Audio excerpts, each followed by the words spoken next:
Esse mês, voltando, né? Esse mês agora de junho, eu vou falar sobre fé para viver. Repete comigo, fé para viver. É uma série que ela é baseada na carta apostólica aos Romanos, tá?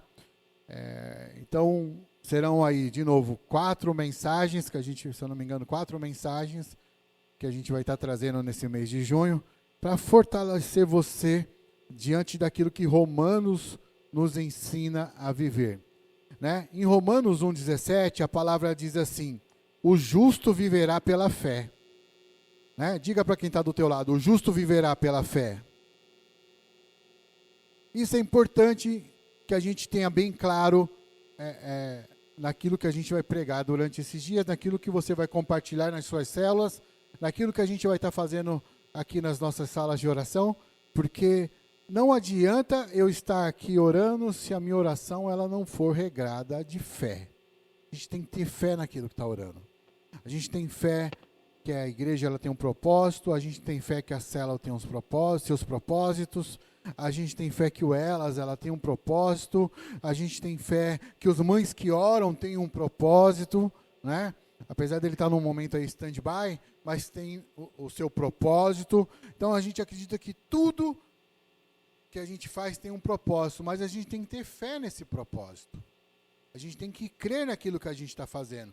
Então, essa série ela vai mostrar um estilo de vida que nós fomos feitos para ter.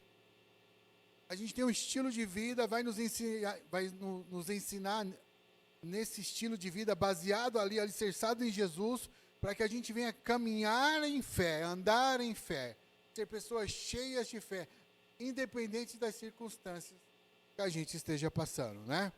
Então, bem-vindo à série Fé para Viver. Esse primeiro domingo eu vou falar sobre fé que nos faz viver em integridade. Depois eu vou falar sobre fé que nos faz crescer em maturidade. Depois eu vou falar sobre fé que nos faz andar em santidade. E fé que nos faz buscar a intimidade. Essa é a última mensagem. Meu irmão, quanto mais íntimo de Deus, eu tenho certeza que mais fé você terá.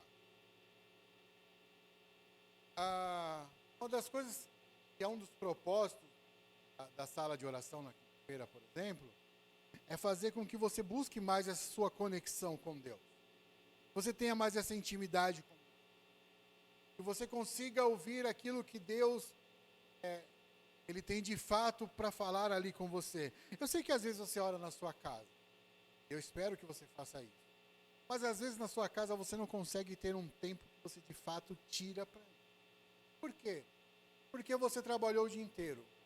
Quando você chega em casa, dá um exemplo de um pai de família, ele tem que dar atenção para as coisas da casa. Então, dar atenção às coisas da casa não é só as coisas materiais, ou o que vai jantar, ou o que vai fazer. É a esposa, é os filhos. Então, ele não vai conseguir ali separar esse tempo. Então, eu estou tirando aqui essas quintas-feiras para você ter esse tempo de... É como se fosse consolidar tudo que você vem orando durante a semana naquele momento aqui. Você vem aqui, coloca diante de Deus. Por quê? Porque é importante a gente ter essa conexão com Deus para que a gente sinta a nossa fé crescendo em Deus. A gente sinta esse crescimento de fé que a gente precisa. Romanos 10:17 diz assim: a fé vem por ouvir a mensagem, e a mensagem é ouvida mediante a palavra de Cristo. Então a gente precisa ouvir a palavra de Cristo. Ouvir a palavra de Cristo, é claro, tem muito a ver com a sua leitura bíblica, com seus devocionais. Mas tem a ver também com você ouvir de uma forma clara aquilo que Ele está falando a você através do Espírito Santo de Deus. É você sentir essa voz que fala ao teu ouvido, que te direciona, que te orienta, que te corrige. Mas que tudo isso vai fazer com que você cresça, que a sua fé aumente. Porque a gente precisa ter a nossa fé aumentada. Poderia falar sobre inimigos da fé, poderia falar sobre coisas que roubam a sua fé aqui, mas não é o foco aqui hoje. Mas, por exemplo, uma pessoa que ela anda com pouca fé, provavelmente é uma pessoa que hoje anda com pouca oração. Por quê? Porque as circunstâncias ao redor vão roubando isso da gente. E ninguém aqui está imune disso, está isento disso, de ter esses ataques, onde esses momentos de fé, de oração, nos é roubado. Então a gente precisa voltar para esse centro da fé, esse centro da vida com Deus, essa conexão com Deus, para que, apesar das circunstâncias em volta estejam acontecendo, a gente consiga se manter. E aí tem um estudo que eu vou ler aqui com vocês rapidamente, escrito por Leslie Allen, que é um comentário bíblico sobre o livro de Romanos, que eu achei bem interessante e gostaria de compartilhar. E ela diz assim: o apóstolo Paulo procurou anunciar a boa notícia da salvação por todo o Império Romano. Por isso, ele fez planos para visitar Roma, a capital do Império, onde já havia uma igreja cristã. Dali, ele pretendia seguir até a Espanha e esperava que os cristãos de Roma o ajudassem naquela viagem. Está lá em Romanos 15, de 22 a 24. Paulo queria que eles soubessem como é que ele entendia a mensagem a respeito de Jesus Cristo. Na carta aos Romanos, aparece uma apresentação completa e ordenada da mensagem de Paulo. Depois de saudar os leitores e falar do seu grande desejo de conhecê-los pessoalmente, Paulo anuncia a doutrina básica. O Evangelho é o poder de Deus para a salvação de todos os que o aceitam. Olha que simples isso, né? Pois o Evangelho mostra como é que Deus nos aceita por meio da fé do começo ao fim. Romanos 1, de 16 e 17. Na primeira parte da sua carta, Paulo mostra que todos os judeus e não-judeus precisam da salvação, pois todos pecaram e estão afastados de Deus. Depois, Paulo mostra como Deus, por causa do seu grande amor, salva as pessoas que creem em Jesus Cristo, as quais, libertadas do poder do pecado, agora têm uma nova vida, uma vida de paz com Deus e com as pessoas. Numa das mais bonitas passagens escritas por Paulo, capítulo 8, ele descreve como vive a pessoa que é governada pelo Espírito Santo. E como é forte o amor de Deus, amor que recebemos por estarmos unidos com Jesus Cristo, o nosso Senhor. Depois Paulo procura explicar a parte que cabe aos judeus e não judeus no plano divino da salvação da humanidade. Na segunda parte da carta, Paulo mostra como os cristãos devem tratar uns aos outros e quais são os seus deveres para com as autoridades. A carta termina com uma série de saudações pessoais e uma oração de louvor a Deus. Então aqui é um resumo de tudo aquilo que você encontra na carta aos Romanos. Então, que eu indico para vocês estarem meditando durante esse mês de junho. Porque a gente vai falar tanto de Romanos, né? Durante esse mês, todas as nossas mensagens serão baseadas no livro de Romanos. É importante, estou te ajudando até, é importante você manter essa leitura nesse Romanos, para que você entenda isso. E tem alguns dos maiores homens de Deus, eles comentaram algo sobre o livro de Romanos que eu gostaria também de compartilhar com vocês. Martim Lutero, por exemplo, ele diz assim: ao entrar no estudo desse livro, senti como se tivesse nascido de novo, entrando por portas abertas no paraíso. João Calvino, ele diz: quando alguém ganha conhecimento dessa epístola, se abrem para eles os tesouros escondidos das Escrituras. Bruce diz que, vez após vez, durante a história cristã, o livro de Romanos tem liberado a mente dos homens, trazendo de volta o conhecimento da essência do Evangelho de Cristo e iniciando revelações espirituais. E hoje eu quero falar sobre fé que nos traz integridade, porque, meu irmão, a gente tem que buscar uma vida de integridade, assim como o Senhor teve e tem uma vida íntegra. A gente tem que buscar essa vida íntegra. Eu sei que falar de integridade parece alguma coisa que vai te prender a leis, ou vai te prender a regras, mas integridade é um estilo de vida que vai muito além de lei e regras. Ser íntegro é um estilo de vida que você deveria ter. A gente tem que tentar e buscar. Por que eu falo tentar? Porque eu sei que é difícil viver essa vida de integridade hoje em dia. Poderia colocar várias situações que talvez testaria a nós sobre isso, mas eu não quero aqui ser o acusador, porque não é o nosso papel acusar ninguém. Mas integridade é um valor que expressa a verdade, que expressa a fidelidade, que expressa a honestidade. Então, por exemplo, para um casamento ser íntegro, a honestidade, a fidelidade e a verdade tem que estar dentro dele. Eu quero ter um casamento íntegro, porque íntegro mostra seriedade, mostra que o negócio é sério. É interessante que nessa época política, e daqui a pouco a gente tem eleições novamente, agora, né, no prefeito e vereador agora.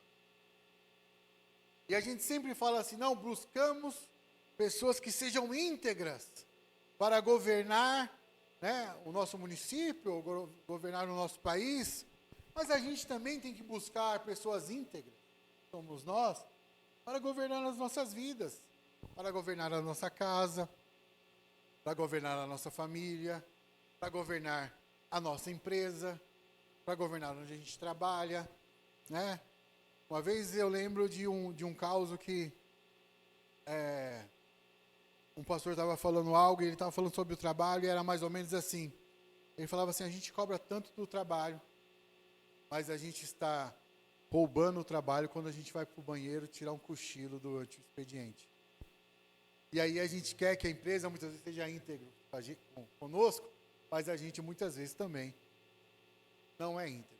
Meu irmão, e aqui eu não vou falar, levante a mão quem já fez isso, porque eu seria também talvez o primeiro a levantar a mão, né? Porque eu também já fiz isso e não me orgulho, não é questão de estar certo ou estar errado. De novo, não estou aqui para julgar você.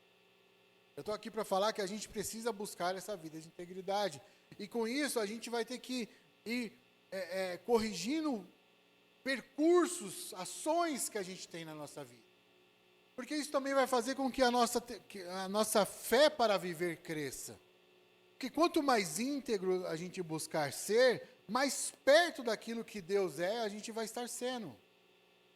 Sabe? A gente tem que buscar cada vez mais aquela questão se parecer com Deus, e a integridade, ela faz parte de um dos atributos de Deus.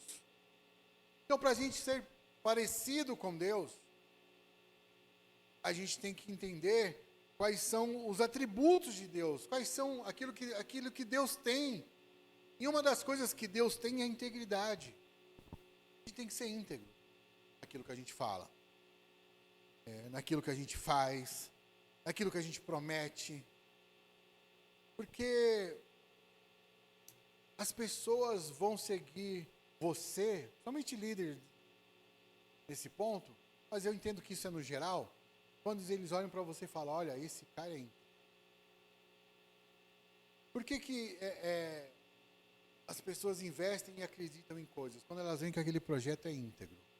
Vou dar o exemplo do Elas, porque teve ontem. Por que as pessoas estão crendo no Elas, que estão vindo, estão investindo, estão gastando tempo, jejum, oração? Porque estão vendo que há integridade naquilo que está sendo feito, a verdade naquilo que está sendo feito, há uma honestidade naquilo que está sendo feito. Por que você está aqui essa manhã? Eu espero que você veja a mesma coisa. Porque a gente não deve seguir aquilo que não é íntegro. Porque se eu sigo aquilo que não é íntegro, também fala da minha postura como ser íntegro. Todo cristão que é íntegro no seu caminho, ele vai sempre dizer não ao pecado, da corrupção, do suborno, da mentira, da falsidade, da desonestidade, da infidelidade e da justiça. Vai dizer não. Tudo que for atrelado a isso, não posso. E não, de novo, não é uma questão de legalismo. É uma questão de atributo. É uma questão de se parecer com Ele. Nós fomos feitos à sua imagem e semelhança. É isso que a Bíblia nos ensina. Diga isso para quem está do teu lado. Você foi feito à imagem e semelhança de Deus. Por isso que a gente tem que permanecer ligado em Cristo, atento em Cristo. Eu sei que é um processo de transformação, de mudança, de tempo. Tem coisa que a gente vai corrigir, tem coisa que a gente já conseguiu. Tem coisa que a gente está conseguindo. Coisa que é difícil de conseguir. Mas não significa que a gente não vá conseguir. Tem coisa que o tempo, ele é mais curto, a resposta é mais rápida.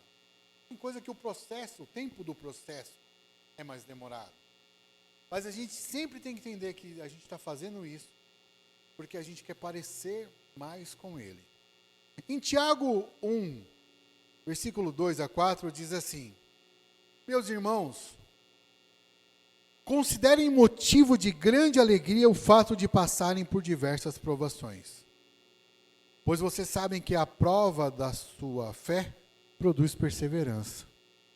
E a perseverança deve ter ação completa, a fim de que vocês sejam maduros e íntegros, sem lhe faltar coisa alguma.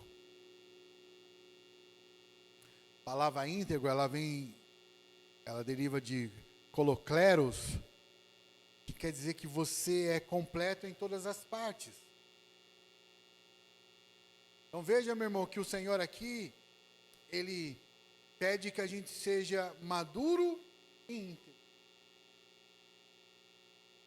A gente precisa buscar esse crescimento, buscar crescer nisso. De novo, é um processo, meu irmão. Eu sei que, se a gente parar para pensar, o que a minha vida como cristão difere do estilo de vida que a sociedade vive? O que eu tenho feito que se destaca das coisas que são feitas aí fora no mundo? Como que as pessoas, ao olharem para você hoje, diriam: olha, esse cara vive com Jesus? Então, são reflexões que a gente tem que estar fazendo durante o nosso dia. Eu vou falar por mim. O que eu vou falar aqui é meu. Cunho próprio. Entenda que aqui eu não estou julgando quem faz. Estou falando que eu acredito que eu faço. Uma vez me perguntaram assim: pastor, você tem aí gatunete na sua casa? É um exemplo bem simples. E eu falei: não tenho. Ele falou: pastor, mas é mais barato. Você vai pagar menos. Você tem acesso a todos os canais. Está tudo liberado. Eu falei: então, mas só o nome gatunete já me mostra que não é algo legal. Então eu não faço. Nunca tive gatonete na minha casa. Nunca. Aí ele falou assim: pastor, mas o sinal está liberado aí no ar. O sinal está liberado. Eu falei: tá bom, verdade, o sinal está liberado. Então você está falando que se a porta da sua casa estiver aberta, eu posso entrar. Aí ele parou e olhou assim: porque é a mesma coisa que você está falando. Se a porta da sua casa estiver aberta, eu posso entrar? Ele falou: não, é a mesma coisa. Então, de novo, eu, Alberto, pessoa física, CPF, não vou falar, CPF tal, eu não faço por isso. Porque como que eu poderia vir aqui falar sobre integridade nesse ponto com vocês, se eu tenho uma prática dentro de casa? Mas eu não estou falando de perfeição, porque não há perfeição em mim. E eu sei que tem coisas que a integridade em mim ainda precisa mudar. Quer ver um exemplo disso? Trânsito. Carro na mão. Cara que não anda na minha frente.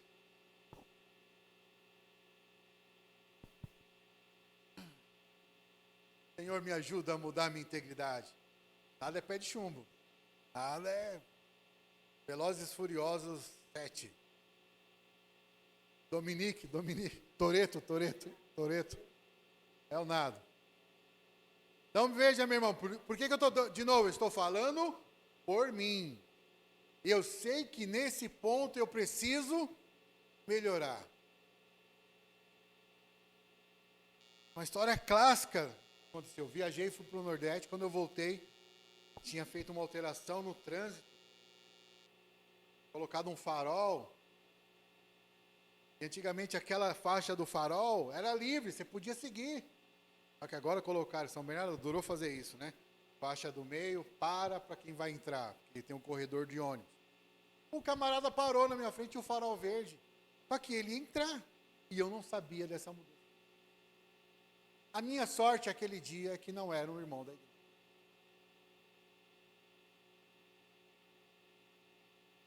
Que eu buzinava. Vamos, o farol! Você não está vendo, não é o farol. Acho que o cara dentro do carro falou, mas esse cara tá louco. A minha assim, saí do carro. Ela, não, você não vai sair do carro, por que você vai sair do carro? Ou seja, tá vendo como a integridade ela é algo tênue na nossa vida, que a gente tem que buscar? Eu sei o que eu não faço, mas eu sei também onde a minha integridade precisa melhorar. Sei. E como eu adoro falar que eu não sou super-homem, eu falo aqui também dos meus problemas. Não há problema nenhum com isso. Então, eu preciso melhorar nisso. Então, veja aqui. Que hábitos eu tenho que quebrar para melhorar a minha integridade? Esse é um. Outra coisa que eu adorava no trânsito. O cara vinha correndo. Querendo cortar lá na frente, o farol fechava. Eu parava do lado dele, olhava para ele e começava a rir. Aí, correu tanto para quê? Quantas vezes já me xingaram? Então, veja que o trânsito é um lugar que eu preciso melhorar a minha integridade. Eu confesso, me arrependo e renuncio. Né? Então, são coisas que vão fazendo... O que eu quero dizer? Eu tentei dar um exemplo onde eu agi pensando como um cristão pensaria. E do outro lado, eu dei um exemplo do que um cristão não deve fazer. Porque provavelmente aquela pessoa, quando olha para mim no trânsito, vai falar o quê? Rapaz, tu não é crente, não. Tu é tudo, menos crente. Outra coisa que dizem que o crente não é crente é quando ele joga bola. Também posso falar, porque jogando bola aqui já quebraram o meu pulso, já rasguei a boca, jogando bola com os irmãos da igreja, oração antes do jogo, aleluia, tudo. No final do jogo, agradecemos o Pai, obrigado por esse futebol, a boca desse tamanho aqui. Então, assim, tá vendo? São coisas que a gente tem que entender, meu irmão, que eu preciso mudar. Que eu preciso interagir de uma forma diferente. Sabe?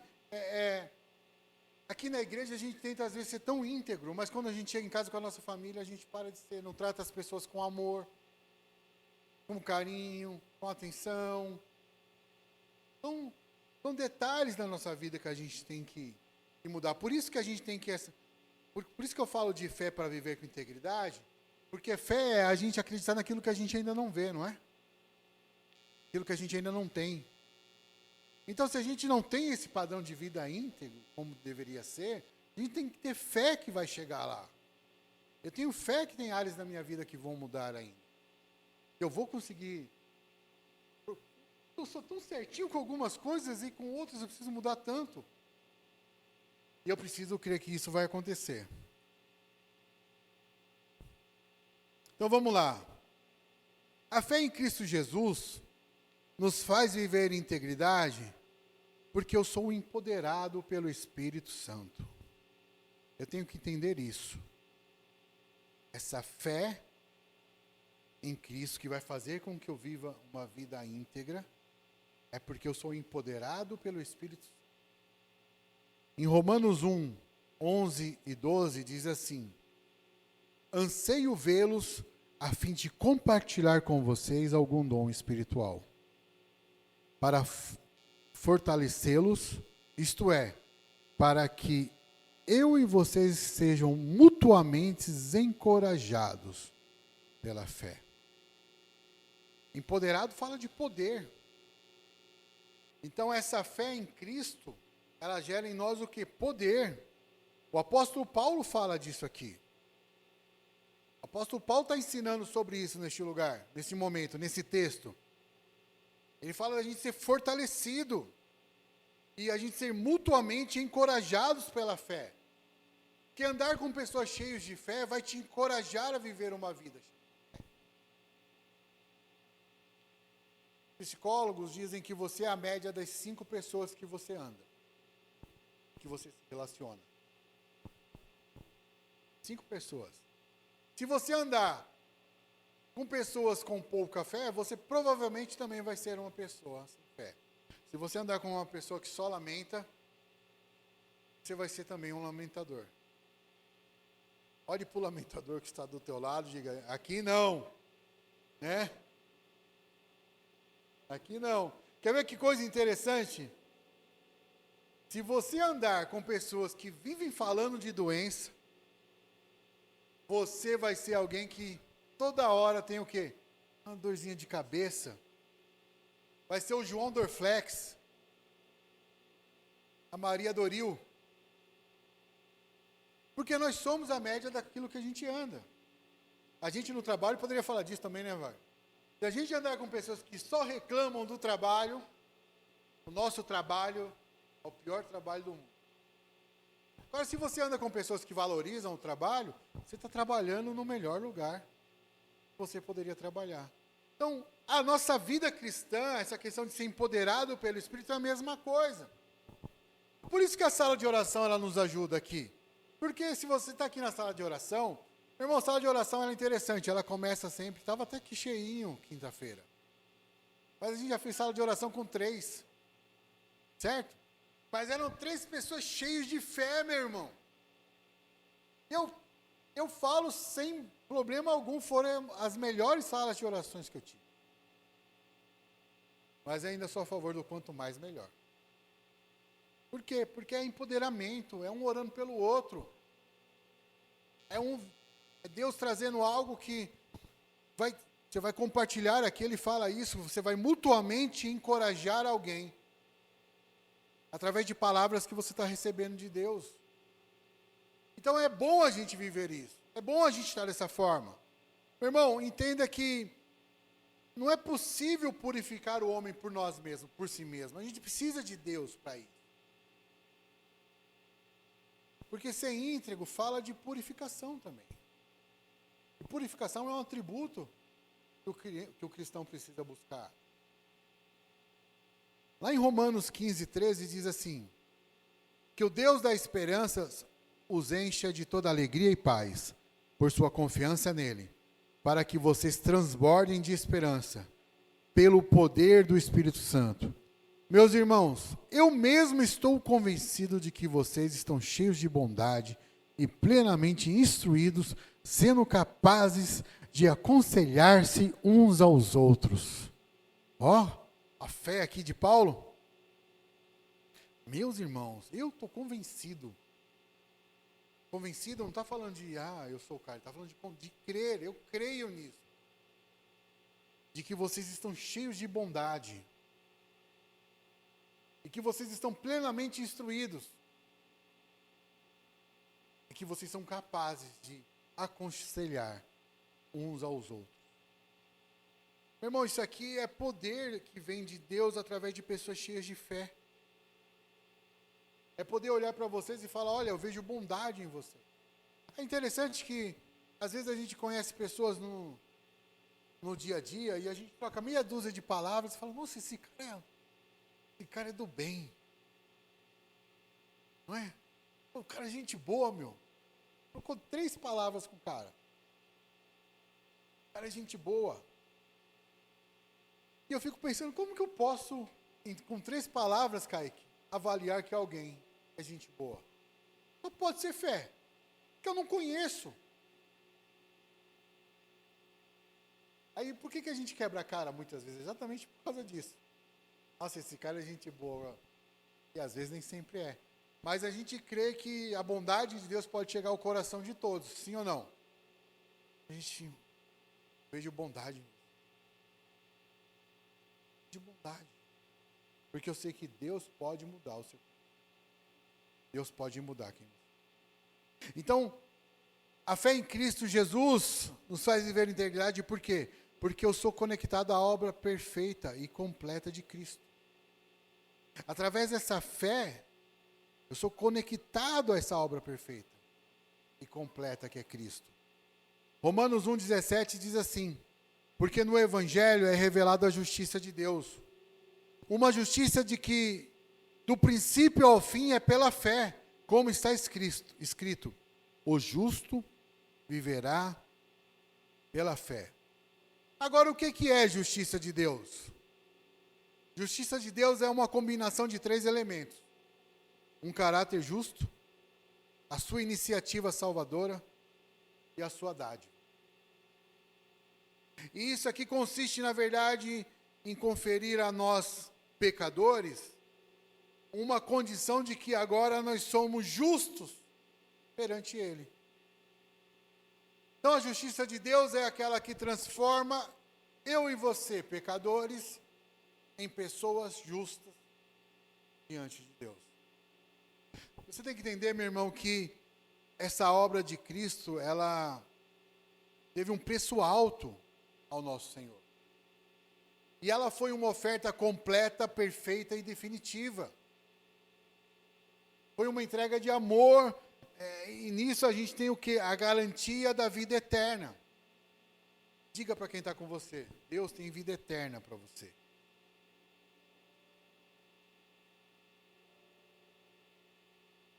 Vida eterna. Por quê, meu irmão? Porque a obra dele é perfeita. Crendo que a obra dele é perfeita, eu não tenho que ter dúvida sobre aquilo que essa obra representa para mim. Essa obra fala da justificação que alcançou a minha e a sua vida. Essa justiça de Deus é o que é simples: alguém tinha que pagar o preço. Alguém pagou o preço. Sendo que alguém pagou o preço, não há mais condenação. Agora a Bíblia fala o quê? Que não há condenação para aqueles que estão em Cristo Jesus. Então não há condenação. Então essa é uma fé clara na minha vida. Apesar dos meus erros, das minhas falhas, eu creio na justificação de Deus para mim. É claro que aqui eu poderia entrar na seara do arrependimento, e daqui a pouco até falo um pouco sobre isso, mas eu tenho fé nisso. Fé. Eu não sei você, como que você lida quando você erra. Não sei como você lida. Mas eu vou falar sobre o que eu tento fazer quando eu lido. Toda vez que eu cometo um erro, que eu sei que eu errei, eu vou pedir perdão a Ele. Senhor, me ajuda a me arrepender. Quando eu me arrependo, de fato, significa um desejo que eu não quero mais fazer. Quero essa transformação desse ponto. E tem coisas, meu irmão, que na nossa vida a gente vai lutar, a nossa vida cristã toda, para que esse arrependimento chegue. Poderia usar como exemplo o espinho na carne na vida de Paulo, que muitos tentam justificar. Mas eu acho que era algo que lembrava que ele era humano. Que ele era uma pessoa normal. Que ele lutou com aquilo o tempo todo. Apesar de tudo que ele fez, plantou a igreja, pregou o evangelho, né, anunciou boas novas, sofreu pelo evangelho. Mas sempre tinha algo que lembrava ele. E ele era só uma pessoa comum. Então, a gente vai lutando com isso, né? A gente vai lutando com as coisas.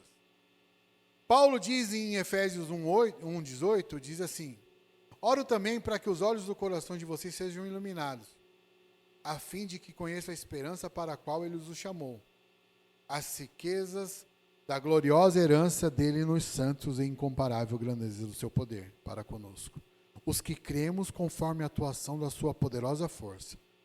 Esse poder ele exerceu em Cristo, ressuscitando os mortos.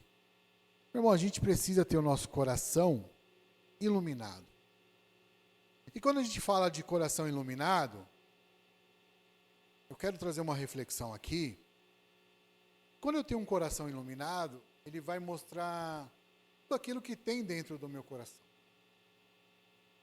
E quando fala de mostrar tudo que tem dentro do meu coração, fala de coisas boas e de coisas que precisam mudar.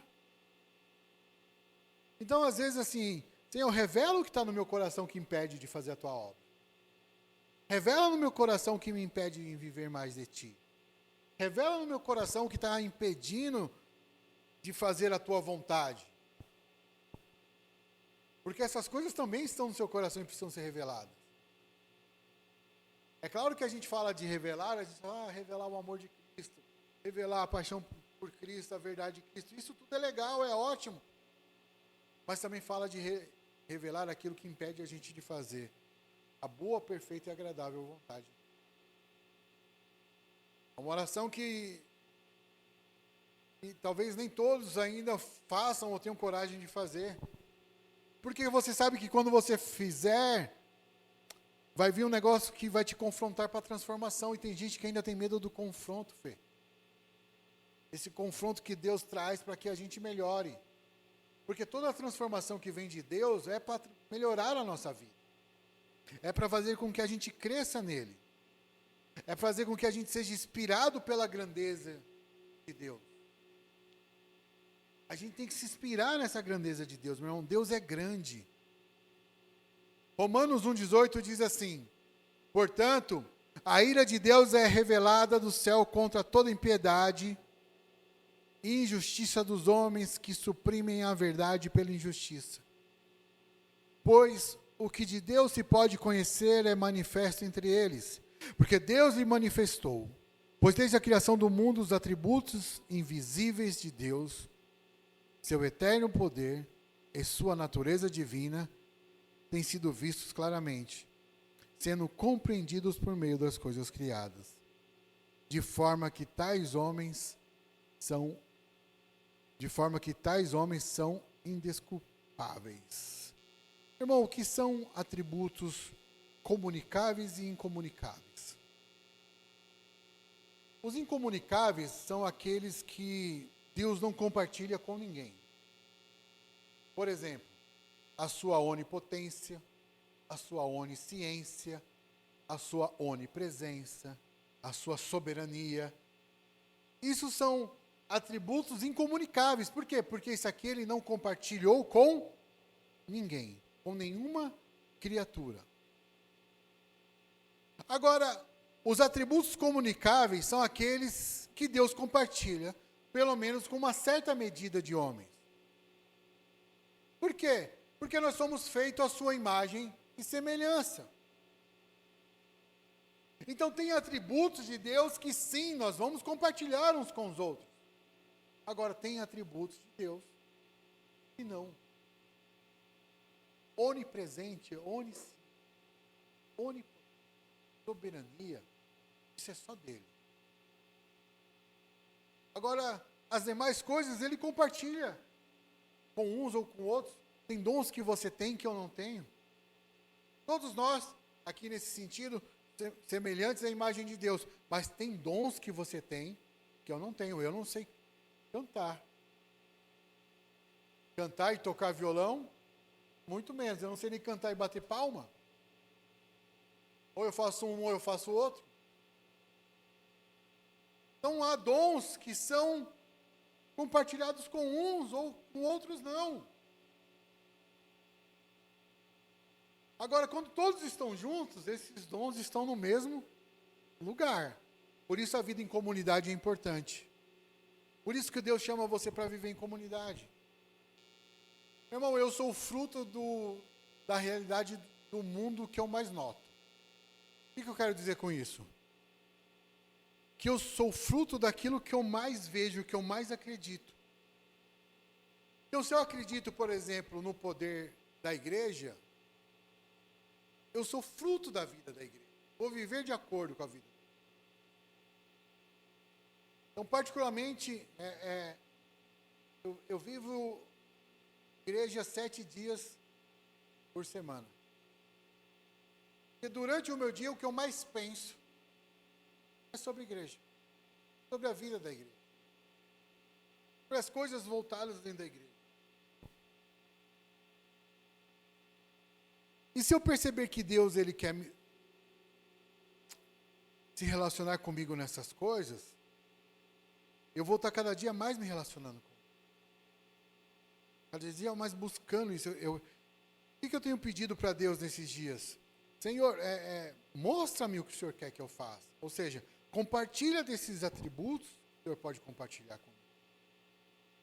Eu não quero a sua onipotência, a sua onisciência.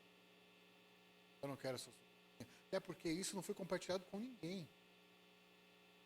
Eu não quero. Agora, aquilo que o Senhor pode compartilhar comigo, compartilhe. Porque eu quero compartilhar com outras pessoas.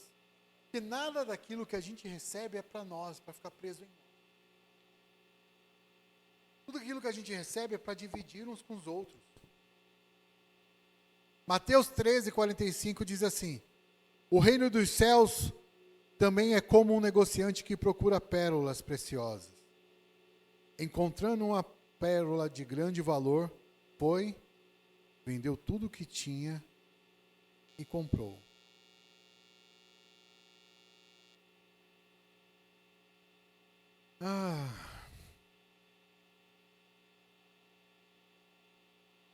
O reino de Deus é como um negociante que procura pérolas preciosas. O reino de Deus é algo que atribui valor. O reino de Deus é algo que tem valor. O reino de Deus é algo que tem tanto valor que aqui ele é comparado como pérolas preciosas. Quando a gente fala de compartilhar o reino de Deus, a gente está falando de compartilhar as coisas mais importantes que Deus deixou para nós. Meu irmão, porque depois que Jesus voltar, não há o que se compartilhar de reino de Deus. Nós vamos desfrutar do reino de Deus. Então nós temos que compartilhar dessas boas novas aqui. A gente tem que ter essa fé. De novo, essa fé vai gerar integridade. Aí você pode falar, pastor, mas o que isso tem a ver com integridade? Porque quanto mais íntegro, mais eu vou valorizar essas coisas. E menos eu vou negociar as coisas que me afastam dele. Porque essa fé que faz a gente viver integridade vai fazer com que a gente seja influenciado pelo senhorio de Cristo. Eu sou influenciado por isso. Alguns são influenciados pela blogueirinha, pelo Fernando, pela Deise. Fala outro influenciador conhecido aí. Cuidado que você vai falar, hein? Neymar. Caleri. Caleri influencia alguém, Caleri? Né? Sei lá, meu irmão, não conheço muitos assim. A não ser os que eu sigo. Mas a gente tem que ser influenciado pelo senhorio dele. Quem influencia você hoje? É influenciado por o quê? Por quem? E é uma questão que eu vou muito além. Por exemplo, eu não sou influenciado pela placa da igreja. Eu não sou influenciado pelo pastor que eu gosto de ouvir. Eu sou influenciado pelo Senhor. Por quê? Porque esse pastor que eu gosto de ouvir, uma hora ou outra, ele pode me decepcionar, falar alguma coisa que eu não concordo. Irmão, assim, no meu casamento de 20, quantos anos? Vamos fazer 24. Porque tem isso, né? Vai fazer e tem, né?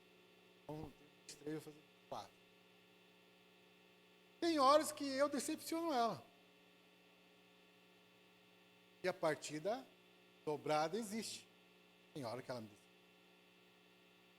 O que mantém um casamento firme? É saber que o senhorio de Cristo é quem está debaixo desse casamento. Então, quem influencia o meu casamento não são as motivações somente entre eu e ela. É saber que Cristo está direcionando esse casamento. Então, o Senhor é soberano no meu casamento. Olha que interessante isso, que eu quero compartilhar com você, aproveitando o Dia dos Namorados, semana que vem. Quando eu falo que o Senhor é soberano no meu casamento, eu estou crendo exatamente naquilo que eu disse para ela quando casei. Até que a morte nos separe. Porque somente o Senhor é soberano para determinar a vida e a morte de um ser humano. Essa soberania vem dele. Então, quando eu falo que até que a morte nos separe, independente de erros, frustrações e decepções, esses são 20 anos e alguns meses. Fora o namoro, fora o flerte, né? Fora ficar correndo atrás do Thelma, né, neguinho? Fora. Então veja, meu irmão, é normal que tenha momentos de decepções.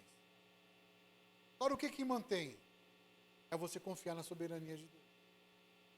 Porque, vamos ser bem sinceros, teve dia que deu vontade de ficar tudo. Teve. Teve, meu irmão, teve, não vou, eu falo para você, não vou ficar aqui. Teve. Mas aí quando dá vontade, Senhor, a morte. Falou que tem vontade de me jogar lá do 10º. É bom que o próximo apartamento eu compro no térreo. Não tenho mais problema nenhum com isso. Mas é isso que eu quero que você entenda, meu irmão, que ser influenciado pelo senhorio de Cristo é crer que a palavra dele é que defende a minha regra de vida. Então, o meu casamento ele é duradouro e vai ser duradouro porque ele é influenciado pelo senhorio de Cristo.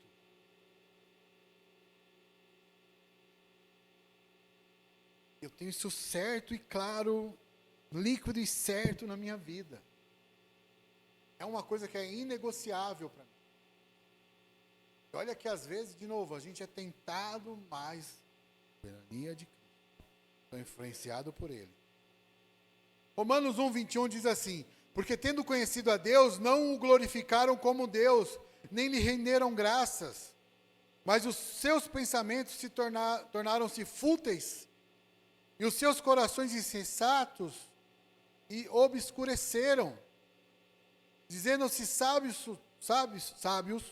tornaram-se loucos e trocaram a glória do Deus imortal por imagem feita segundo a semelhança do homem mortal, bem como de pássaros, quadrúpedes e répteis.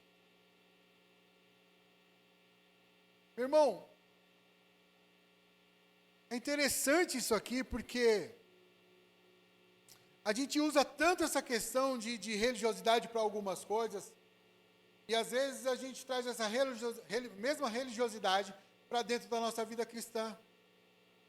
Quando eu sou influenciado, por exemplo, por um pastor influencer, por um pastor coaching, por um pastor, seja lá o que for, eu estou falando que o que ele falar, está falado. Irmão, no dia que eu falar qualquer coisa aqui que seja contra a palavra de Deus, não me sigam. Não andem comigo. Nesse sentido de igreja, não dá. Porque eu não estou aqui para contrariar a palavra. Eu estou aqui para falar aquilo que está dentro da palavra de Deus. Então não é um pastor influencer que define a minha vida. De novo, eu gosto de vários, sigo vários, escuto vários.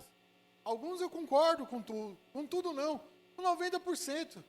Sempre tem aquele 10% que você não vai, opa, peraí. Mas não é porque eles falaram que é 100% verdade. Mas tem gente que está vivendo hoje assim, não, mas por que você vive esse estilo de vida, Wagner? Porque o pastor influencer falou que é assim. Né? Quem? O pastor olha lá o Instagram dele, tem 1 milhão de seguidores. O X dele tem não sei quantos likes. Tá no momento aí. E aí, meu irmão? Então você não está sendo influenciado pela palavra, você está sendo influenciado. Por isso que está exatamente escrito aqui, ó.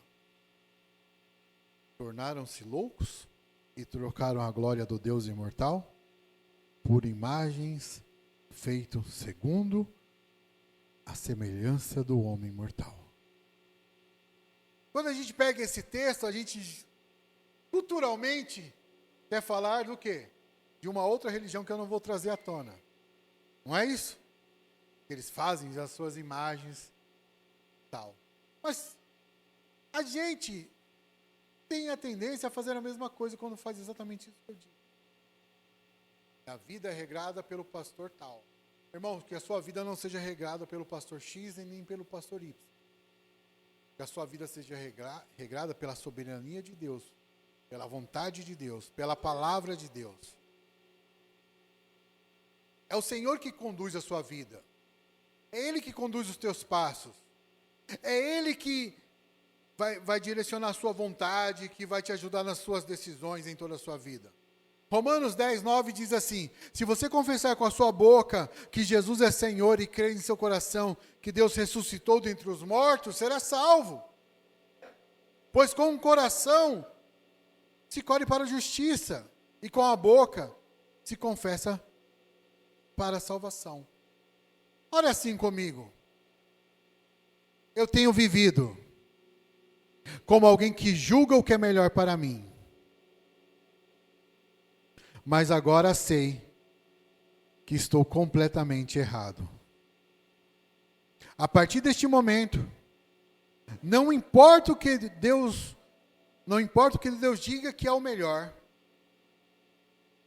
eu acreditarei e abraçarei com todo o meu coração, com toda a minha vida, com toda a minha mente e com todo o meu comportamento. Não importa o que ele diga que é melhor para mim. Se ele está dizendo que é melhor para mim, a vontade dele é soberana. Soberana, vou viver debaixo da vontade dele. Por quê? Porque isso vai fazer com que a minha mente seja transformada. Eu sou transformado na minha mente. Romanos 1, 24 diz assim: por isso os entregou à impureza sexual, segundo os desejos pecaminosos dos seus corações, para a degradação dos seus pecados, dos seus corpos entre si. Lá no versículo 28 diz também: além do mais, visto que desprezaram o conhecimento de Deus, eles entregou a uma disposição mental reprovável, para praticarem o que não deviam. Veja, a mente tem que ser transformada. A nossa mente é que precisa ser transformada. É a tal da metanoia, que é um termo grego, que fala de transformação de mente, de caráter. Eu preciso ter essa transformação de mente. Até para alcançar essa fé, até uma questão de viver pela fé, eu preciso que a minha mente seja transformada. Transformada para crer que o que Ele tem é melhor para mim, que Ele está cuidando de todas as coisas. 2 Coríntios 10 diz assim: as armas com as quais lutamos não são humanas, pelo contrário, são poderosas em Deus para destruir fortalezas. Destruímos argumentos e toda pretensão que se levanta contra o conhecimento de Deus e levamos cativo todo o pensamento para torná-lo obediente a Cristo. Quando a nossa mente ela é transformada, a gente vai entender que a gente não está lutando aqui com forças, humanas, a gente está lutando com aquilo que vem de Deus, que é espiritual, com a vontade que é espiritual. E aí todo sentimento que vem para ir contra a palavra de Deus, a gente consegue combater. Porque a nossa mente agora é uma mente transformada. De novo, eu gosto de falar isso, eu não estou aqui para regrar a sua vida do que é certo e errado. Mas eu estou aqui para falar da Bíblia que te instrui aquilo que é certo e errado. Agora, para que isso aconteça na sua vida, você precisa permitir que a sua mente seja transformada. Por que a igreja ainda tem que fazer apelo para a salvação? Eu estava pensando sobre isso. Por quê? A gente faz apelo porque a gente tem que mostrar para a pessoa: olha, sua mente tem que mudar. É como se fosse um start. Sua mente, sua vida precisa mudar. Mas quem já vem entendendo o que vem sendo dito, ele não espera o apelo para entregar a vida para Jesus. Eu conheci pessoas que eles foram para o culto assim: hoje só esperando o momento do apelo. Uma pessoa que vem nesse estilo de pensamento, ele já passou por essa mudança de mente. Na verdade, ele Daqui a pouco ele vai entender que ele não precisava nem do apelo. Era só ele declarar, confessar que a vida dele é de Deus. Mas a gente ainda faz esse apelo para, olha, você está entendendo o que está dito? Está entendendo? Por que a gente tem que fazer ainda apelo para o batismo? A pessoa, quando começa a entender que a mente começa a mudar, ela já fala, não, eu vou batizar. Um exemplo bem claro que nós vivemos, a moça que queria tomar ceia naquele domingo, não, quero batizar, batizo agora, o que eu faço para batizar agora? Esqueci o nome dela agora. Mas, vocês lembram disso? Batiza você agora, então. Porque é isso que a gente tem que crer que Deus vai fazer, meu irmão, que Deus vai trazer transformação. Quando você está orando para que alguém seja salvo, a sua oração é, Senhor, que haja uma mudança de mente na vida dessa pessoa. E essa mudança de mente é ela entender que Cristo é soberano, que essa fé é soberana, que ele vai ser alguém íntegro. Porque mudança de vida, de novo, vai falar de integridade. Quando eu busco, meu irmão, Cristo Jesus para viver essa integridade, essa fé cheia de integridade, eu começo a ser agora protegido das manifestações da carne. Estou protegido disso. Veja, acabei de falar que a gente agora, que essa nossa luta, ela não é humana, ela é espiritual. Sendo espiritual, ela vai agora nos proteger das manifestações da carne. Porque quando a gente tem essa fé íntegra, essa vida íntegra, a gente vai começar a combater as manifestações da carne na nossa vida. Porque a nossa carne vai nos induzir a coisas que não deveríamos fazer. Mas a sua fé é uma fé íntegra. É uma fé espelhada na imagem de Deus. Então, quando a manifestação da carne quiser se revelar contra você, você vai fazer o quê? Opa! Tem a ver com a integridade de Cristo. Não posso, não vou fazer. Vou lutar. E aquela lutinha mesmo, você vai ter que pelejar. E aí vai ser aquela história dos 2 cachorros, né? Aquele que você alimentar mais é o que vai ganhar. Se você permitir que as manifestações da carne sejam maior que a integridade do caráter de Cristo, a carne vence. Mas se você conseguir provar que a integridade é maior, a carne não vai te vencer mais. Ela vai te tentar, mas não vai te vencer. Romanos 1, 29 diz assim, já estou encerrando, tá, gente? Tornaram-se cheios de toda sorte de injustiça, maldade, ganância e depravação. Estão cheios de inveja, homicídio, rivalidades, engano e malícia. São bisbilhoteiros, caluniadores, inimigos de Deus, insolentes, arrogantes e presunçosos. Inventam maneiras de praticar o mal. Desobedecem a seus pais. Preciso repetir isso aqui? Desobedecem. Tudo bem? Tudo bem aí? Tudo bem, mães, pais? Preciso reforçar ou não? Na dúvida. Desobedecem a seus pais. São insensatos, desleais, sem amor pela família. Implacáveis. Meu irmão, a santidade, ela não é uma palavra ruim. Aí eu lembro quando era na época dos radicais livres, santidade ao Senhor, como as pessoas tinham medo disso. Como as pessoas fugiam disso. Meu irmão, santidade, ela não é uma palavra ruim, ela é uma senha. Ela é uma palavra-chave.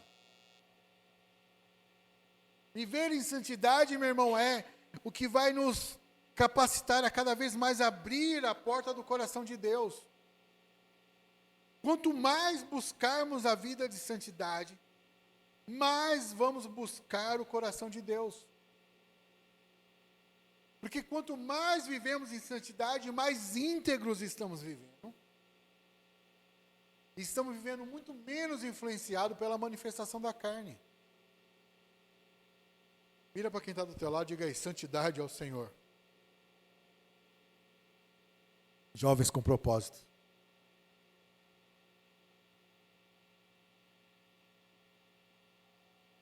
Então, dá medo porque foi ensinado errado. Né? Dá medo porque foi uma imposição de que era algo pesado, que era algo ruim. E não é, meu irmão, santidade é chave. A Bíblia fala, seja santo. Eu sou santo. A palavra santidade vem de santo. Santo fala de ser separado. Viver em santidade é viver separado das manifestações da carne. É viver separado das coisas que o mundo te influencia. É só isso. O mundo hoje, por exemplo, se você assiste qualquer novela, não estou falando que se você assistir novela, você vai para o inferno. É justo, muito justo, é justíssimo.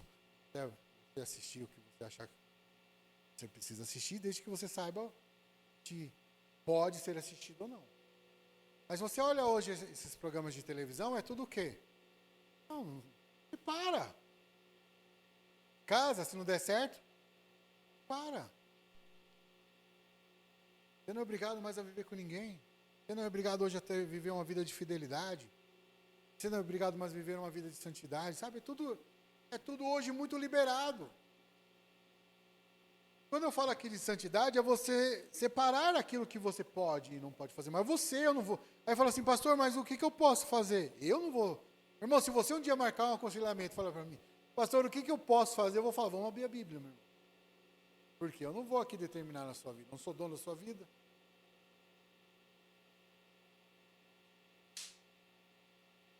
Olha o estalinho.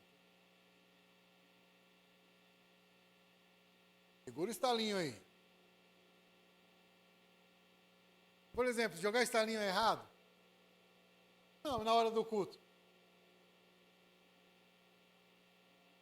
Vocês estão entendendo? Vocês estão comigo? É legal que o pessoal está interagindo comigo hoje, né? Entendeu? Agora, porque ele jogou o estalinho, ele está em pecado? Não, meu irmão, foi só na hora errada. Tudo bem. É culpa do pai e da mãe, como estão dizendo aqui. Só mandaram eu repassar o recado. Bom, voltando, gente. Então, quando eu chamo vocês para viver uma vida em santidade, é para viver uma vida dirigida pelo Espírito. Só isso.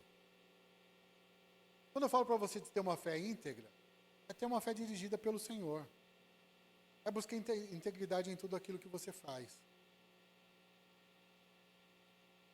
Buscar integridade em tudo que você faz é você sempre pensar o que Deus faria no meu lugar. De novo, o meu exemplo. Eu não tenho gatonete, mas no trânsito eu preciso melhorar.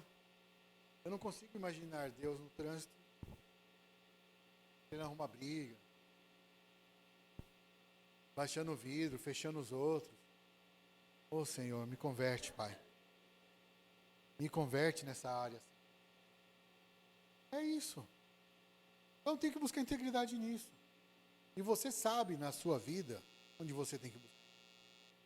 Você sabe, melhor do que eu. Ah, pastor, onde eu não sei, meu irmão. Estou com você 24 horas. Porque eu sei, às vezes, o que vocês me falam, né? Às vezes me fala, por isso, ó. Aí, coladinho. Não tá legal, não. Pegou, né? Mas se para ele tá bom, tá jovem, santidade ao Senhor, jovens com propósito, tá legal, beleza. Eu não vou determinar, meu irmão, a sua vida. O Senhor vai. Essa integridade vem dele. Só dele. Essa soberania só vem dele. Então, quando eu falo aqui da gente buscar essa fé, é que por integridade, é crer que Deus pode mudar a gente a ser cada vez mais, a ser uma pessoa melhor. Quanto mais parecido com Ele, nós seremos uma pessoa melhor. Porque a Bíblia diz assim, aqui eu encerro, Gálatas 5,16, que o fruto do Espírito é amor, alegria, paz, paciência, amabilidade, bondade, fidelidade, mansidão e domínio próprio. Aí eu pensando aqui, lendo isso aqui, falei, onde que eu não sou íntegro? Falando eu, refletindo no texto. Já de cara, domínio próprio. Vou melhorar. Sabe, aí o texto continua dizendo, contra essas coisas não há lei. Os que pertencem a Cristo Jesus crucificaram a carne, com as suas paixões e os seus desejos. Se vivemos pelo Espírito, andemos também pelo Espírito. Não sejamos presunçosos, provocando uns aos outros e tendo inveja uns dos outros. Aqui, meu irmão, a regra. Aqui é a resposta. Tem que buscar ter esses frutos, né, esses pontos que compõem o fruto do Espírito dentro de mim. Preciso buscar integridade naquilo que eu faço. Quando a gente tem essa fé íntegra, eu vou ser uma pessoa agora livre para viver todo o meu potencial. Deus tem um potencial todo para ser usado através de você. Para você alcançar. Romanos 1,32 diz assim: embora conheçam o justo decreto de Deus, de que as pessoas que praticam tais coisas merecem a morte, não somente continuam a praticá-la, mas também aprovam aquelas que a praticam. Em Efésios 2,10 diz assim: porque somos criação de Deus, realizada em Cristo Jesus para fazermos boas obras, as quais Deus preparou de antemão para que nós as praticássemos. E aí, meu irmão, como eu disse, onde que tudo começa aqui, essa mudança de vida, para viver essa fé íntegra? No arrependimento. No arrependimento de tudo aquilo que a gente está fazendo, que não é íntegro. Tem um livro chamado Kryptonita, eu tenho esse livro em casa, e ele amplia um pouquinho esse significado, né? Ele diz assim: arrependimento é, literalmente, uma mudança de mente, não em relação a planos, intenções ou crenças particulares, mas uma mudança na personalidade inteira de um percurso pecaminoso para Deus. Então, meu irmão, a fé, se você soltar um estalinho aqui, você vai mexer com o meu lado íntegro do trânsito. Meu irmão, então vamos lá. A fé em Cristo Jesus, ela traz poder para vivermos em integridade, porque sou empoderado pelo Espírito. Sou conectado. Se você soltar um estalinho aqui,